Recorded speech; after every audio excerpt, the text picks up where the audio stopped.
என் ஸ்டோரியை உங்கள்கிட்ட வந்து சொல்கிறேன், நீங்கள் கதை பிடிச்சி போச்சு, உங்கள் பேரில் நீங்கள் போடுறதுக்கு முயற்சி பண்ணுறீங்க. அப்படிங்கிறப்ப நான் கொடுக்கறதுக்கு அன்னைக்கு இல்லை. அந்த மனநிலை யார் கேட்டது? சிலம்பு.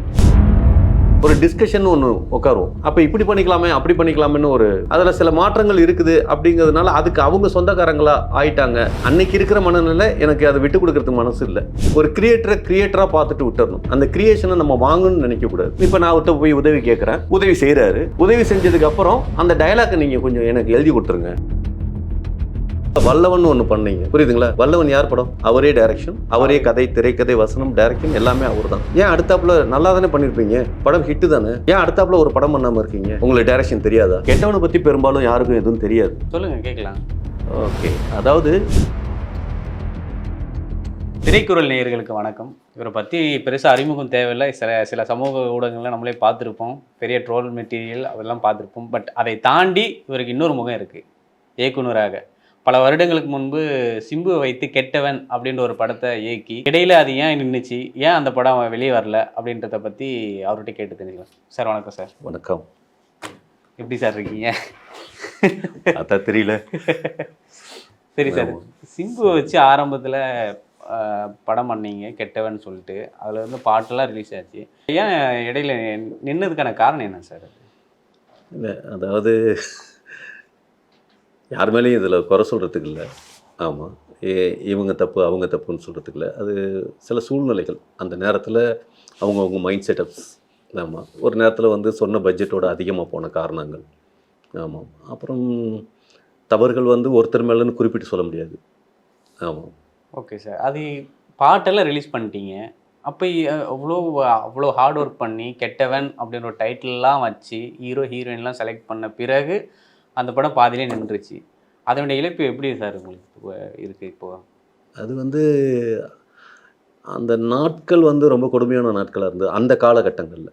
உங்களுக்கு வந்து என்ன சொல்கிறதுனா, பெத்த அம்மா செத்துட்டாங்க அப்படின்னா அந்த அந்த வருடம் வரைக்கும் நம்மளால் தூங்க முடியாது, ஒரு வேதனையாக இருக்கும். அதே ஒரு 10 வருஷம் போச்சுன்னா அம்மாவோட நினைவுகள் தான் இருக்கும், அந்த வலி இருக்காது. அது மாதிரி இப்போ அது அந்த டைம், அது நடந்த டைமில் வந்து நம்ம அதுலேருந்து மீள முடியாத ஒரு இதில் இருந்தோம். அதை மீண்டும் நடத்துறதுக்கு எவ்வளோ முயற்சி பண்ணோம். இப்போ வந்து அது வந்து பல வருடம். ஏன் அது தொடர்ச்சியாக பண்ணியிருக்கலாமா சார்? மறுபடியும் அதை தொடர்ந்து இப்போ கண்டினியூ பண்ண முடியும் தானே? அது முடியும் எல்லாத்தையுமே. அதாவது எதுவுமே ஒரு ப்ராஜெக்டோட டிசைனிங் அத்தாரிட்டின்னு ஒருத்தவங்க இருப்பாங்க. அந்த ப்ராஜெக்டை பொறுத்த வரைக்கும், கெட்டவன்கிறத பொறுத்த வரைக்கும் சிம்பு தான் டிசைனிங் அத்தாரிட்டி. ஸோ சிம்புக்கிட்ட நான் வந்து வல்லவன் அப்படிங்கிற படத்தில், அவரோட படத்தில் நான் அசோசியேட்டாக ஒர்க் பண்ணேன். என்னோடய ஒர்க் பிடிச்சி போச்சு, என்னோடய கதை அவருக்கு பிடிச்சி போனதுனால தான் அடுத்தாப்புலேயே உடனே கெட்டவன் ஆரம்பித்தார். ஓ, வல்லவனுக்கு அடுத்தது கெட்டவன். வல்லவனுக்கு உடனே வல்லவன் முடிஞ்சோடையுமே அடுத்தது உடனே ஆரம்பித்தது தான் கெட்டவன். Okay okay. ஸோ வல்லவனுக்கு அடுத்த படமா. ஸோ நான் என்னோடய ஒர்க்கெலாம் பிடிச்சி போய் எல்லாமே ஒரு அண்டர்ஸ்டாண்டிங் இருக்கிறப்ப தானே ஒரு படத்தை ஆரம்பிப்பாங்க அப்படின்னு. அதில் போயிட்டுருக்கிறப்ப கதை, திரைக்கதை அதெல்லாம் நான் தான் உருவாக்குனது. அது வந்து அவர் ஒரு சஜஷன் சொல்கிறோம் அப்படிங்கிறதுனால முழுசாக அவங்க பேரை போட்டுக்கிறதுக்கு விரும்புனாங்க. அதில் எனக்கு உடன்பாடு இல்லை. அதுலேருந்து கதை உங்களோடது. ஆமாம், கதை, திரைக்கதை, வசனம் இதெல்லாம் ரெடி பண்ணி அவர்கிட்ட போய் சொன்னதுக்கப்புறம் தான் நமக்கு வாய்ப்பு கொடுத்தாங்க. வாய்ப்பு கொடுக்குறப்ப கதையில் என்ன தான் கதை முடிவு பண்ணி நம்ம சொன்னாலும் அது என்ன சொல்கிறது, ஒரு டிஸ்கஷன் ஒன்று உட்காருவோம். அப்போ இப்படி பண்ணிக்கலாமே, அப்படி பண்ணிக்கலாமேன்னு இருக்கும். அதில் சில மாற்றங்கள் இருக்குது அப்படிங்கிறதுனால அதுக்கு அவங்க சொந்தக்காரங்களா ஆயிட்டாங்க. அன்னைக்கு இருக்கிற மனநிலை எனக்கு அதை விட்டு கொடுக்கறதுக்கு மனசு இல்லை. இன்னைக்கு அதை பற்றி எல்லாம் எனக்கு ஃபீலிங்கே கிடையாது. அப்படி ஒரு மனநிலை இன்னைக்கு கிடையாது. யார் மேலே தப்புன்னு நினைக்கிறீங்க? அதான் அந்த நேரத்தில் காரணம் வந்து உங்க மேலேயா இல்லை நடிகரா அவர் மேலேயா? இல்லை, அப்படி ப்ரொடியூசருக்கு இதுக்கு சம்மந்தமே கிடையாது.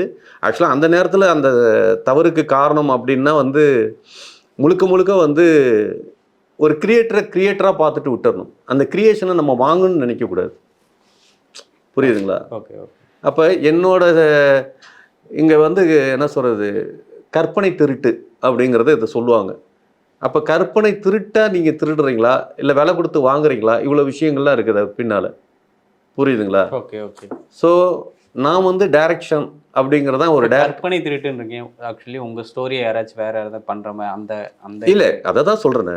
அதாவது என் ஸ்டோரியை நான் சொல்லியிருக்கேன், என் ஸ்டோரியை உங்கள்கிட்ட வந்து சொல்கிறேன், நீங்கள் கதை பிடிச்சி போச்சு, உங்கள் பேரில் நீங்கள் போடுறதுக்கு முயற்சி பண்ணுறீங்க.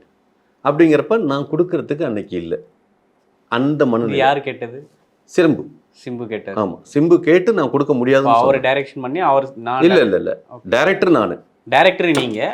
ஆனால் அந்த நான் ரெடி பண்ண கதை திரைக்கதைக்கு அவர் பேர் போட்டுப்பார். ஓ அப்படி. நீங்கள் அது காரணம் என்னன்னா, அதுக்கு முன்னால் ஒரு படம் பண்ணிட்டாங்க அது மாதிரி. அதாவது மன்மதன் ஒரு படம் வந்திருக்கும். ஓகே. மன்மதன் டைரக்டர் யார்? சிம்பு தான். அதான் பார்த்தீங்களா, ஊரே இப்படி தான் நம்பிக்கிட்டு இருக்கு. ஆனால் மன்மதன்கிற ஒரு படத்தை எடுத்து பாருங்க, அதில் வந்து டைரக்டர் பேர் வந்து ஏஜே முருகன் வரும். ஏஜே முருகன். யாராவது ஏஜே முருகன் இன்னைக்கு யாராவது சொல்லுவாங்களா?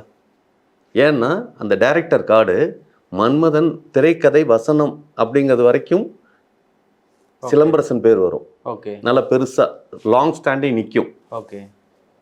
அந்த ஏஜே முருகன் பேர் மட்டும் அப்படி ஃப்ராக்சர் ஆஃப் செகண்டில் மறைஞ்சிரும். என்ன காரணம் சார் இதுக்கு? ஒருத்தரோட திறமையை மறைச்சி வைக்கணும், அவர் வெளியில் வரக்கூடாதுங்கிறது. அது மாதிரி இல்லை, அவர் நீங்கள் சிம்பை பற்றி இப்படி சொல்கிறீங்க. ஸோ ஓகே, இந்த இடத்துல நான் உனக்கு கேட்குறேன். சொல்லுங்கள்.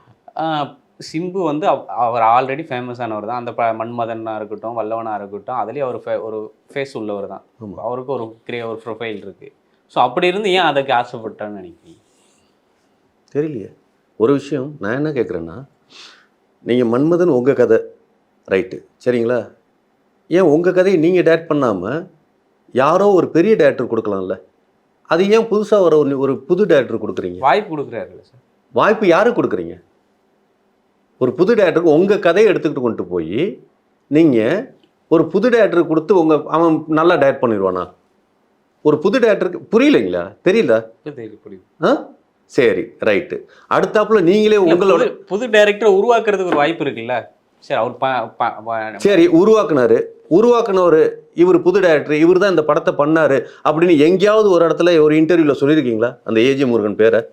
இது வரைக்கும் ஏஜே முருகன் தான் எத்தனையோ இன்டர்வியூ இத்தனை வருஷத்தில் கொடுத்துருப்பார்ல. இந்த ஏஜே முருகன் தான் இந்த படத்தை இயக்குனார் அப்படிங்கிறத எங்கேயாவது ஒரு இன்டர்வியூவில் சொல்லியிருப்பாரு? ஏன் சொல்ல? ஆன்சர். சரி, அதை விட்டுருங்க. அடுத்தாப்புல வல்லவன் ஒன்று பண்ணீங்க, புரியுதுங்களா? வல்லவன் யார் படம்? அவரே டைரக்ஷன், அவரே கதை, திரைக்கதை, வசனம், டைரக்ஷன் எல்லாமே அவர் தான். ஓகே. ஏன் அடுத்தாப்புல நல்லா தானே பண்ணியிருப்பீங்க, படம் ஹிட்டு தானே, ஏன் அடுத்தாப்புல ஒரு படம் பண்ணாமல் இருக்கீங்க? உங்களுக்கு டைரக்ஷன் தெரியாதா?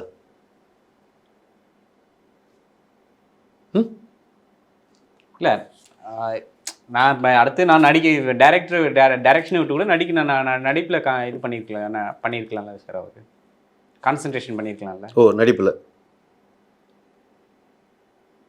ஒரு விஷயம் இதுலேருந்து புரியுதுங்களா? அதாவது எல்லா நடிகருக்குள்ளாருமே ஒரு டைரக்டருங்க இருப்பாங்க. ஆனால் எதை நோக்கி போகிறோங்கிறது ஒரு டார்கெட் இருக்கணும். நடிகன்னா ஏன் ரஜினி சாருக்கு டைரக்ஷன் தெரியாதா என்ன? அவரும் பண்ணியிருக்காரு. அதான் பண்ணார். பண்ண படம் என்னாச்சு? பண்ண சில படங்கள் சில படங்கள் இல்லை, ஒரே ஒரு படம் தான் பண்ணார், வள்ளி. வள்ளி பண்ணார். அது நல்ல ஓரளவுக்கு ஃப்ளாப்பா ஹிட்டா? மிடில் ஹிட்டு மாதிரி தான். ஹிட்டு மாதிரி காட்டினாங்க, ஃப்ளாப். நடிகன்கிற அறிவு வேற, டைரக்ஷனுங்கிறது அறிவு வேற. நான் இதில் அறிவு இல்லைன்னு சொல்ல வரல, புரியுதுங்களா? நான் ஒரு விஷயம் நல்லா தெரிஞ்சுக்கோங்க. ஒவ்வொருத்தருக்கும் தனிப்பட்ட ஸ்கில் இருக்கும். அதில் அவங்க டாப் மோஸ்ட்டில் இருப்பாங்க, புரியுதுங்களா? எல்லாருக்கும் ஒரே ஸ்கில்லு எல்லாருக்கும் வந்துடாது, அது ஒரு சிலருக்கு தான். இதே வந்து டிஆர் சாருக்கு இருந்தது. டிஆர் சார் என் அப்பாவுக்கு எல்லா ஸ்கில்லும் இருக்குது அப்படின்னு சொல்லி எனக்கு இருக்குதுன்னு நினைக்கிறது தப்பு. நீங்கள் மறுபடியும் போய்ட்டு அவர்கிட்ட அப்ரோச் பண்ணீங்களா? பண்ணாமே இருப்போம். நிறையா பண்ணேன். எல்லாமே கதை, திரைக்கதையெல்லாம் நான் அவர் கேட்டப்போ நான் கொடுக்கல. பட் இந்த டைம் எல்லாமே நீங்கள் பண்ணிக்கங்க. ஆமாம். பட் வாழ்வியலில் ஒரு என்ன சொல்கிறது, டைரக்ஷன் வரைக்கும் நீங்களே பண்ணிக்கோங்க. ஆமாம், எனக்கு வாழ்வியலில் ரொம்ப ஸ்ட்ரகிள் பண்ணுறேன், கஷ்டப்படுறேன் ஃபினான்ஷியலாக பண்ண. ஆமாம், ஃபினான்ஷியலாக எனக்கு ஏதாவது ஒரு பணம் கொடுங்க, அது போதும் இப்படிங்கிற அளவுக்குலாம் நான் அவர்கிட்ட அப்ரோச் பண்ணாமலாம் இல்லை. ஓகே. ஆமாம். பண்ணினார் அப்படின்லாம் சொல்கிறதுக்கு இல்லை. அப்படின்னா அதாவது ஒரு நேரத்துலலாம் எனக்கு பண்ணார் அப்படின்னா ஃபினான்ஷியல் கொடுக்காம இல்லை அப்படின்னா கொடுத்தாரு. ஆனால் ஏன் கொடுத்தாரு, எது கொடுத்தார் அப்படிங்கிறதெல்லாம் வந்து ஒரு அதாவது நீங்கள் எனக்கு உதவி பண்ணுறதுங்கிறது அது உதவியே பண்ணும். என்கிட்ட இருக்கிறத ஒன்று வாங்கிக்கிட்டு நீங்கள் கொடுக்கறது வந்து அது கிவ் அண்ட் டேக். அது எந்த விதத்தில் உதவின்னு சொல்ல முடியும்? கெட்டவனை பற்றி பெரும்பாலும் யாருக்கும் எதுவும் தெரியாது. சொல்லுங்க கேட்கலாம். சொல்லுங்க பாப்போம். ஓகே. அதாவது ஒரு என்ன சொல்கிறது, அது ஒரு ஒரு ஒன்லைன்லாம் சொல்லலாம். கலர் கலராய் சட்டை போட்டு காட்சியளிப்பேன் கம்பீரமாய், பள்ளிக்கூடத்தின் கட்டுப்பாட்டுக்காக வெள்ளை சட்டை வெறுப்போடு அணிந்தாலும் ஆணிகளாய். அப்போது அவள் சொன்னாள், வெள்ளை சட்டை உனக்கு நன்றாக இருக்கிறது என்று. பள்ளி படிப்பு முடிந்து பல வருடம் ஆகியும் இப்போதும் எப்போதும் வெள்ளை சட்டை தான். அணிந்தவுடன் அவளின் நினைவுகள். புரியாமல் புரிந்து கொண்டேன், என்னை விதவையாக்கிவிட்டு எங்கோ அவள் வாழ்ந்து கொண்டிருக்கிறாள் என்று. புரியுதுங்களா? புரியுது புரியுது புரியுது. இது வந்து கெட்டவனில் வர ஒரு ஒரு டைலாக் இல்லை, ஒரு இல்லை ஒன்லைன். ஒன்லைன். அதாவது ஒரு ஆணும் பெண்ணு காதலிச்சிருக்காங்க, காதலிச்சவ விட்டுட்டு போயிட்டா, இவன் ஒரு விதவையாக வாழ்ந்துட்டு இருக்கான். ஒரு ஆண் விதவையின் கதை தான் கெட்டவன். ஆண் விதவை அப்படிங்கிற ஒரு இருக்கு. புரியுது புரியுது. அந்த மாதிரி ஒரு எமோஷனல் ட்ராமா.